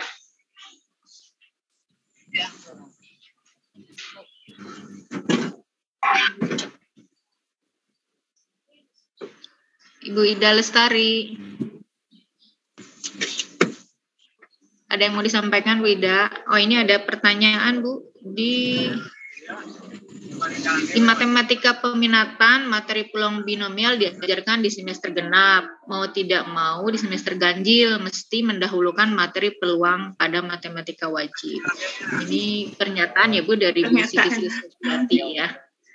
Jadi memang peluang binomial di semester genap karena mungkin materi peluang itu kan prasyarat ya Bu. Jadi mungkin syaratnya kalau mau tidak mau di semester ganjil, materi peluang ini di matematika wajib adanya di semester ganjil.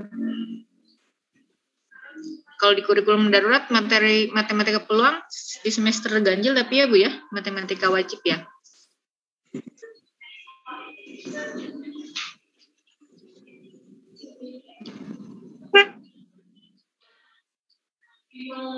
Ya, Bapak dan Ibu gimana? Cukup jelas atau masih ada lagi yang ingin didiskusikan? Bu Nur Agustiani? Nah, ini Bu permasalahan kita nih guru di lapangan. Assalamualaikum Bu Neneng. Waalaikumsalam warahmatullahi wabarakatuh Bu Arianti. Bu Arianti dari Mansada. Iya, Mangga. Iya, tur nuhun. Menyambung tadi tentang peluang ya. Seingat saya itu di kelas 12 wajib ya. Iya betul. Itu adanya di semester 2 ya. Kalau semester 1 kan sampai statistik, jadi ya mungkin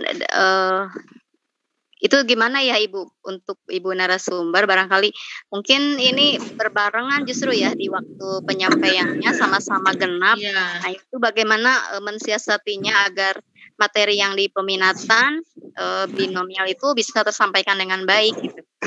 Nah, itu permasalahan ya, terima kasih Bu Arianti. Jadi itu permasalahan kita Teh. Permasalahannya di materi matematika wajib, materi prasyarat itu berbarengan dengan materi distribusi peluang binomial ini, sehingga bagaimana kita mengantisipasinya gitu kan, karena ternyata siswa baru menerima materi prasyarat di waktu yang bersamaan. Itu teknis di lapangannya.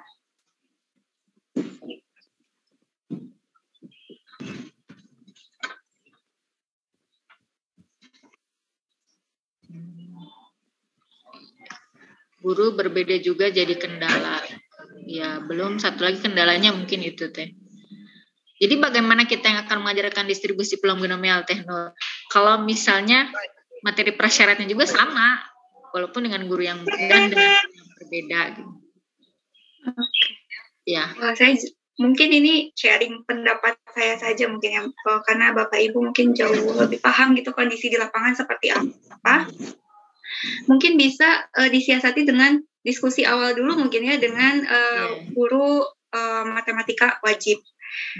Kan materi peluang dan teknik membilang mungkin bisa didahulukan Bapak Ibu, misalnya di matematika wajibnya itu di semester ganjil gitu ya, diminta nanti yang di semester ganjil ini apa nih yang bisa digeser untuk di semester genap yang sekiranya tidak mengganggu dan tidak saling tumpang tindih gitu ya, tidak saling beririsan satu sama lain. Misalnya kalau tidak salah, kalau dimensi 3 itu di kelas 12 ya Bapak Ibu. Ya. Nah, itu mungkin kelas ketika harusnya dimensi 3 dulu misal mungkin. Nah, itu kita materinya peluang dulu gitu di matematika wajib. Nanti digeser yang bagian matematika wajibnya pada saat peluang itu materinya jadi materi dimensi 3 gitu. Sehingga ketika di matematika peminatannya kita mengajarkan distribusi peluang binomial, itu siswa sudah siap atau sudah tahu gitu ya, karena sudah diberikan di semester genap. Atau mungkin bisa berdiskusi dulu juga gitu dengan guru matematika wajibnya, kira-kira apa nih poin-poin penting yang memang perlu diberikan dulu di awal gitu, sehingga yang akan dimanfaatkan di peluang binomial. Sehingga nanti di peluang binomial Bapak Ibu hanya tinggal penguatan gitu. Jadi di list kira-kira ini materi ini tolong didulukan gitu. Tolong misalnya di awal diberikan dulu gitu ya. Diberikan dulu atau hanya dasar-dasarnya dulu diberitahu gitu. Pendalamannya nanti di akhir sehingga nanti pas di peluang binomial bisa dimanfaatkan. Mungkin itu atau mungkin tadi ya kita sendiri berarti ya PR kita sendiri mungkin ketika mengajarkan hari pertama misalnya itu full untuk mengulang teknik membilang misalnya. Kita buat apa ya biasanya itu kan bikin ini ya Bu, apa yang RPP gitu ya atau ya, misalnya ya hari ini apa gitu kan ya Bapak Ibu. Yeah. Nah itu bisa disiasati gitu ya. Disiasati mungkin hari ini full untuk mereview peluang gitu. Tapi peluang-peluang yang intinya saja yang memang akan digunakan di binomial. Terus kemudian besoknya kita full review permutasi kombinasi gitu, plus penggunaannya dalam peluang. Tapi diutamakan yang memang untuk kita gunakan gitu di peluang binomial. Tuh, jadi mungkin dari awal sudah membuat list-list gitu ya yang akan digunakan. Mungkin tuh itu secara ininya mungkin idealnya seperti itu mungkin ya Bu. Tapi kan praktek di lapangan mungkin kenyataannya tidak seindah itu mungkin ya Bapak Ibu. Ya betul. Jadi memang perlu kolaborasi Bu antara guru matematika wajib dengan matematika peminatan. Memang kan materi prasyarat untuk distribusi binomial ini banyak ya Bu. Sehingga kan walaupun materinya memang menarik sekali karena kita sudah terapkan ya aplikasi ke masalah kontekstual. Cuma mungkin tadi perlu waktu lama. Kalau saran dari Nur Agustiani tadi mungkin kita per pertemuan materi prasyarat itu diulang kembali supaya kita bisa mengetahui ya kemampuan dasar peserta didik kita untuk penguasaan materi prasyaratnya seperti apa. Ini ada pertanyaan Bu di chat ya Bu dari Farai Teddy MTSN.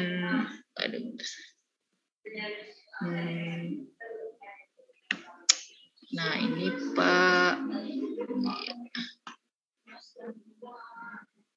Farai Teddy dari MTSN mana ini Pak Farai Teddy? Oh iya.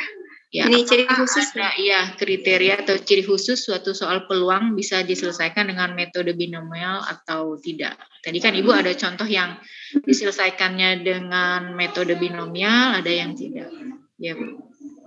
Oke, terima kasih. Tadi mungkin yang tadi ya sudah saya berikan contohnya. Kalau yang jelas, yang paling jelasnya itu binomial itu kemungkinan hanya 2 tadi ya, selalu berpasangan gitu ya. Kalau tadi contohnya yang matang, busuk gitu buah, kemudian kalau ada kelulusan dan tidak lulus gitu. Nah itu adalah beberapa contoh soal yang memang pengerjaannya harus menggunakan fungsi peluang binomial. Mungkin saya coba share lagi ya soal yang tadi.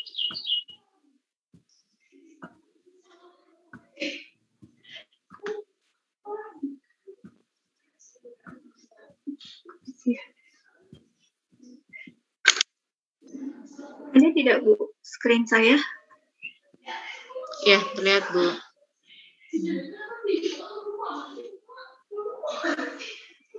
Mohon maaf ini tidak bergerak screen saya, kenapa?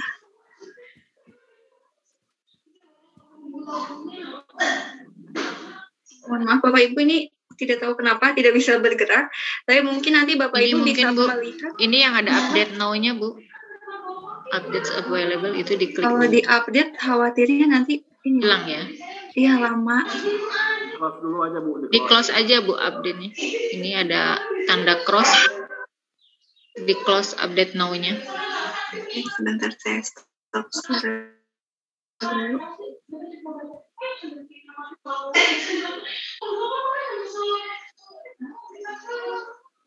Memang tidak bisa. Sepertinya laptop saya bermasalah Bapak Ibu, mohon maaf. Ya, Atau Pak Jaka bisa tolong share screen Pak Jaka? Materi yang dari Ibu. Bisa Bu. Nanti mungkin bisa dilihat saja ya Bapak Ibu. Kalau tidak bisa di-share di sini, dilihat di slide saya ada contoh soal yang memang itu harus menggunakan fungsi peluang yang tadi bisa menggunakan bantuan tabel gitu ya, atau menggunakan bantuan Microsoft Excel. Nah itu memang harus menggunakan fungsi peluang. Namun yang tadi yang sebetulnya sih itu juga tidak harus sih Bapak Ibu, tidak harus. Tadi katanya harus, tapi tidak harus gitu ya. Tidak harus juga menggunakan fungsi peluang gitu. Kita bisa memanfaatkan aturan permutasi berulang gitu.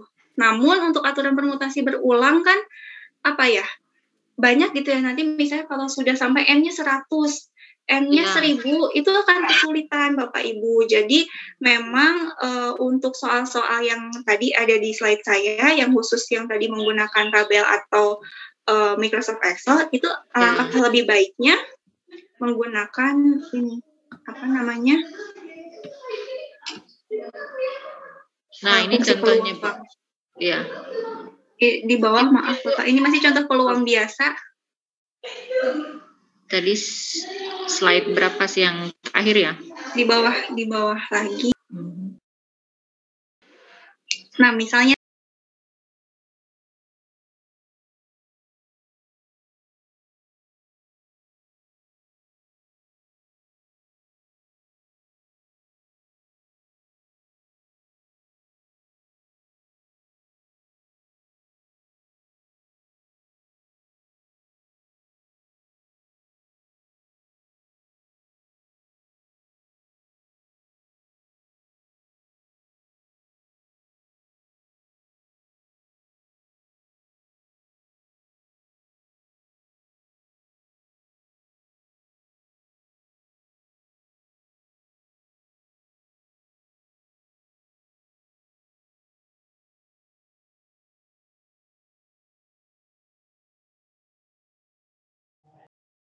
itu mungkin ini ciri khusus soal yang memang langsung menggunakan fungsi binomial. Bentuknya seperti ini kurang lebih Bapak Ibu soalnya. Tadi juga kan yang lulus tidak lulus, soalnya juga kurang lebih seperti ini. Jadi yang menjadi ciri khasnya Bu, kalau kita itu banyaknya sampelnya. Sebetulnya ciri khas yang utamanya tadi ya Ibu, ada 2 kemungkinan. Dan pengerjaannya sebetulnya semua bebas, bisa pakai apapun. Namun lebih memudahkan kita jika kita menggunakan fungsi peluang binomial. Oh iya, jadi prinsipnya lebih memudahkan ya. Betul. Iya Bu. Ada lagi pertanyaan.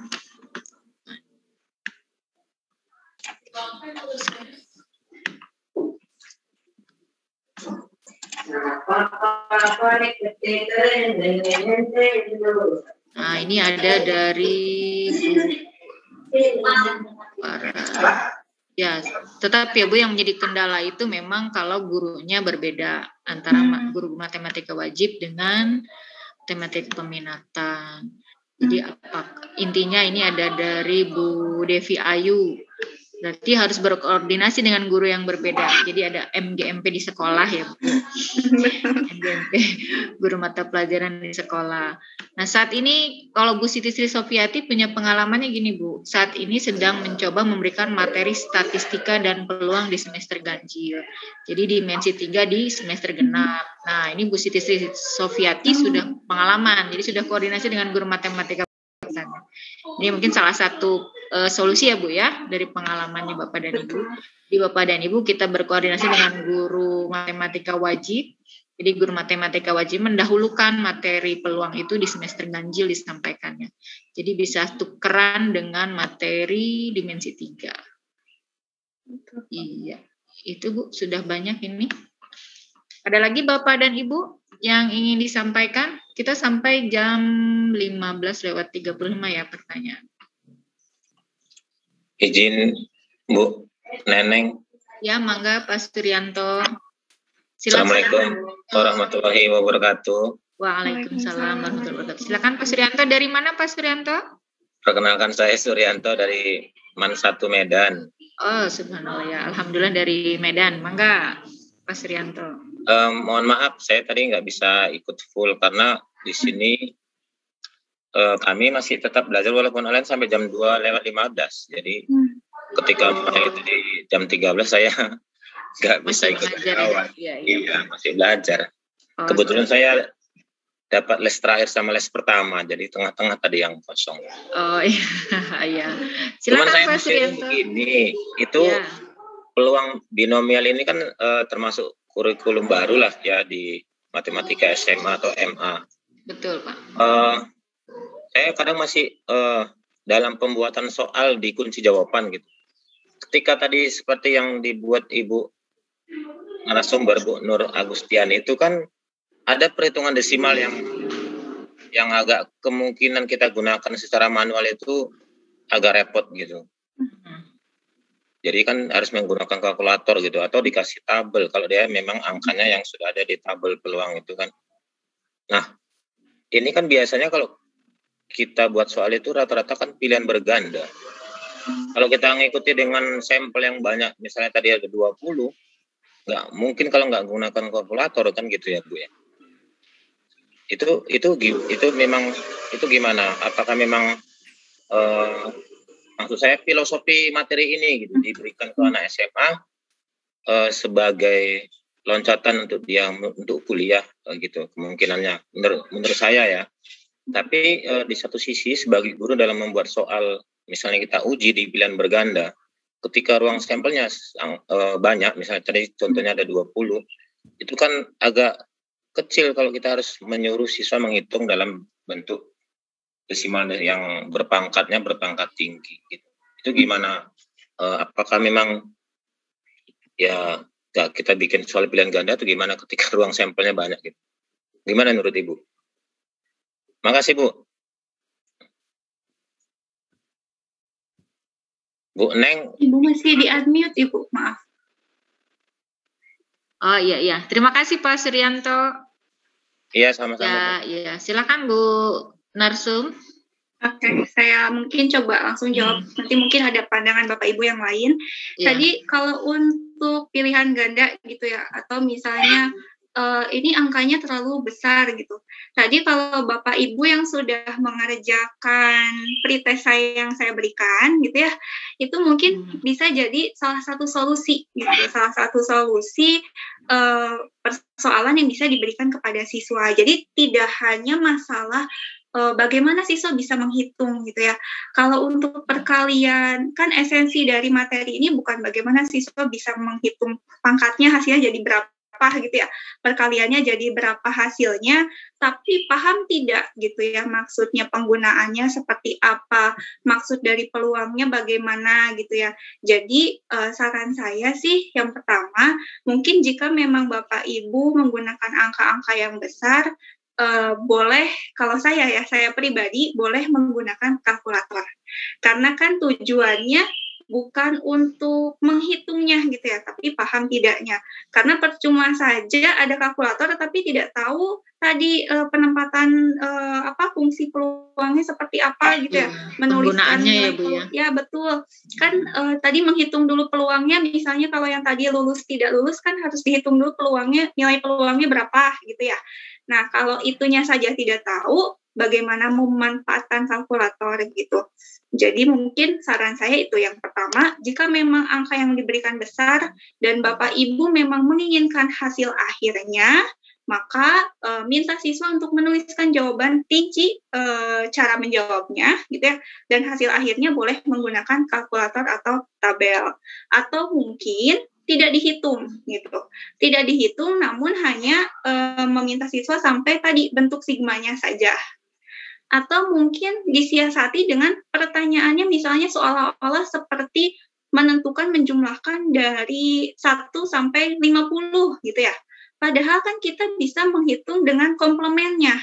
1 dikurangi yang peluang 0 misalnya. Kan itu tidak terlalu banyak yang perlu dihitung. Jadi itu bagaimana kita saja mensiasatinya Bapak Ibu. Itu mungkin saran saya. Jadi kalau memang mau yang banyak hitungannya dan memang ingin sampai hasil akhir, ya berarti meminta siswa menuliskan runtut gitu ya sampai akhir dan boleh menggunakan kalkulator atau tabel misalnya. Terus kalau misalnya mau tanpa kalkulator, bisa disiasati tadi hanya sampai bentuk sigma, atau perhitungannya itu sebetulnya bisa menggunakan komplemennya, di mana penghitungan komplemennya itu lebih singkat perhitungannya. Itu mungkin, Bapak, Ibu. Ibu Neneng punten masih unmute. Agustiani, terima kasih. Iya, sama-sama. Iya. Jadi mungkin disiasatinya dengan optionnya Pak Suryanto. Mungkin gitu ya Bu Nur Agustiani. Optionnya kita jangan nilai akhir, tapi bagaimana langkah-langkahnya mungkin yang dijadikan option atau pilihan jawaban. Ya mungkin itu Bapak dan Ibu, waktu sudah menunjukkan pukul 14.40. Mungkin cukup sekian ya Bapak Ibu, Bu Nur Agustiani, waktunya sudah kita dijadwalkan 14.40. Jadi saya izin untuk menyampaikan kesimpulan materi Bu Nur Agustiani. Tapi sebelum itu mungkin mangga Bu Nur Agustiani ada kalimat penutup yang ingin disampaikan.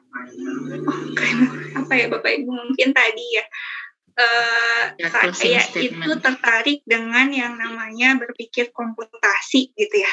Jadi siswa itu sebetulnya bukan diarahkan untuk menghitung hasil akhir gitu, karena itu tugasnya kalkulator, itu tugasnya komputer. Tapi tugasnya kita itu adalah berpikir bagaimana kita bisa mendapatkan formulanya, bagaimana kita bisa menemukan rumusnya gitu ya, bagaimana kita bisa memanfaatkannya. Jadi mungkin tadi berkaitan dengan yang tadi yang Pak Suryanto tanyakan gitu ya Bapak Ibu. Jadi mungkin esensi kita bukan melihat bagaimana hasil akhirnya, tapi bagaimana proses siswa kita berkembang. Mungkin itu Ibu penutup dari saya. Terima kasih Bapak Ibu atas perhatiannya. Mohon maaf jika ada kekeliruan dari saya. Ya, sama-sama Ibu. Terima kasih Ibu narasumber, Ibu Nur Agustiani, SPD MSI, Bapak dan Ibu guru hebat se-Indonesia yang kami banggakan. Demikian materi tentang distribusi peluang binomial yang disampaikan oleh Bu Nur Agustiani dari Universitas Muhammadiyah Sukabumi. Bapak dan Ibu, mohon izin saya sampaikan kesimpulan materi pada webinar kali ini. Jadi materi tentang distribusi peluang binomial ini prasyaratnya yaitu materi himpunan di materi irisan pokok bahasan irisan dan gabungan, kemudian teknik membilang juga termasuk materi prasyarat, aturan perkalian, permutasi dan kombinasi. Selanjutnya yang materi prasyarat berikutnya adalah penghitungan peluang. Di sini ada peluang ruang sampel dan peluang, kemudian ruang sampelnya diskrit atau kontinu itu merupakan materi prasyarat. Nah, Bapak dan Ibu, ternyata kita perlu keseimbangan atau keharmonisan antara materi di matematika wajib dan materi di matematika peminatan. Kita perlu berdiskusi dengan rekan kita sesama guru matematika wajib, karena ternyata materi prasyarat ini banyaknya di materi matematika wajib, hanya sayangnya kita bersamaan. Sehingga ternyata tadi ada solusi bahwa kita bisa berdiskusi dengan rekan kita sehingga materi prasyarat distribusi peluang binomial bisa didahulukan. Bapak dan Ibu, yang utama adalah bukan mencari hasil tadi, tapi bagaimana proses siswa berkembang. Salah satunya tadi ada trik untuk membuat soal berbentuk pilihan ganda, optionnya tidak harus hasil akhir, tapi bagaimana proses siswa menentukan distribusi peluang binomial itu. Mungkin itu Bapak dan Ibu kesimpulan materi pada hari ini. Terima kasih banyak. Saya ucapkan terima kasih banyak kepada Ibu Nur Agustiani, SPD MSI. Terima kasih banyak dari Bapak dan Ibu GTK Kemenag RI. Terima kasih banyak juga dari Bapak dan Ibu KPMB. Terutama untuk tim tim dari MGMP Matematika Provinsi Jawa Barat, Pak Karyono dan rekan-rekan, Pak Jaka, Bu Ati, dan lain-lain. Saya ucapkan terima kasih banyak atas kesempatan dan ilmu yang diberikan oleh Bapak dan Ibu semua. Mohon maaf apabila ada kekurangan dan kesalahan. Wallahumma waffiq ila aqwamit thoriq. Wassalamualaikum warahmatullahi wabarakatuh. Saya serahkan kembali ke Ibu Rini. Mengalir untuk Ibu Nur. Sebelum kami menutup webinar pada